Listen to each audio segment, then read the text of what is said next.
പ്രധാനമന്ത്രി നരേന്ദ്രമോദി ഇന്ന് കേരളത്തിലെത്തും. ഉച്ചയോടെ കൊച്ചിയിലെത്തുന്ന പ്രധാനമന്ത്രി തുടർന്ന് തൃശൂരിലേക്ക് പോകും.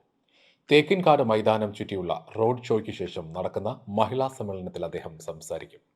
പ്രധാനമന്ത്രിയെ സ്വീകരിക്കാനുള്ള ഒരുക്കങ്ങൾ തൃശൂരിൽ പൂർത്തിയായിട്ടുണ്ട്. നഗരത്തിലും പ്രധാനമന്ത്രി വരുന്ന വഴികളിലും 3000-ലധികം പോലീസുകാരെ വിന്യസിക്കും. പ്രധാനമന്ത്രിയുടെ സുരക്ഷാ സംഘം വേറെയുമുണ്ടാകും.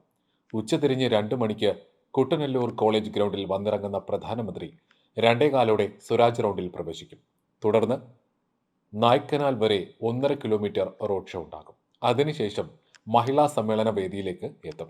ചില മതനേതാക്കൾ കൂടിക്കാഴ്ചയ്ക്ക് അനുവാദം ചോദിച്ചിട്ടുണ്ടെങ്കിലും അന്തിമ തീരുമാനമായില്ല. തീരുമാനമായാൽ കൂടിക്കാഴ്ച വേദിക്ക് സമീപം നടക്കും. തുടർന്ന് നടക്കുന്ന സമ്മേളനത്തിൽ BJP നേതാക്കളും ബീന കണ്ണൻ, ഡോക്ടർ MS സുനിൽ, വൈക്കം വിജയലക്ഷ്മി, ഉമാപ്രേമൻ, മറിയക്കുട്ടി, മിന്നുമണി, ശോഭന എന്നിവർ പ്രധാനമന്ത്രിക്കൊപ്പം വേദി പങ്കിടും. 7 ജില്ലകളിൽ നിന്നുള്ള 2 ലക്ഷം വനിതകൾ സമ്മേളനത്തിന്റെ ഭാഗമാകുമെന്ന് BJP അറിയിച്ചു. അതിനിടെ സുരേഷ് ഗോപിയുടെ തെരഞ്ഞെടുപ്പ് പ്രചാരണത്തിന്റെ തുടക്കം പ്രധാനമന്ത്രിയുടെ സന്ദർശനത്തോടെ ഉണ്ടാകുമെന്നാണ് കണക്കാക്കപ്പെടുന്നത്. പ്രധാനമന്ത്രിയുടെ സന്ദർശനത്തോടനുബന്ധിച്ച് നഗരത്തിൽ അതീവ സുരക്ഷയാണ് ഏർപ്പെടുത്തിയിരിക്കുന്നത്.